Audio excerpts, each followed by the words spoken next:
The, the Magician in reverse. No?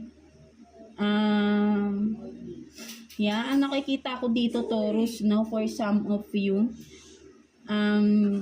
pilit mo pa rin, no, meron kang, nagkaroon ka ng, ano rito no, sabihin natin na nagising ka, no, may paggising or namulat ka sa katotohanan, no. May nang ghost ba sa inyo dito, Taurus, no? May nang iwan ba? Or nagkaroon ba for some of you separation, no? For some of you, may nagtumalikod ba sa iyon person, kung ano man ito, sino man ito, no? Taurus natin, no? May specific person ako nakikita rito, no? Ito yung someone na sabihin nating niloko ka, no?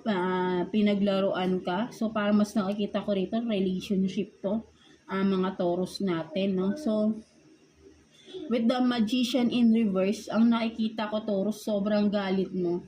Nasusumpa mo na yung tao na ito. No? So, ayun yung nakikita ko rito, Taurus, na parang may pagsumpa, no? May pagsumpa akong nakikita. No? Parang nakikita ko kasi dito, Taurus, di ba alam naman natin na ang panunumpa, ang pagsusumpa, no, ay hindi maganda, no? Lalo na alam naman natin kung ano yung, lalo na ano ba yung sinusumpa mo, ano yung binibigkas mo, no? Kaya nga dapat maging careful tayo sa bawat words na binibigkas natin, lalo na kapag yung emotions natin, di ba? No? Ay masyadong di ba? Mainit, di ba? Something like that, mga Taurus natin. Kung ano yung nasasabi natin, nabibigkas natin, nasusumpa pa natin yung kinagagalitan natin na tao.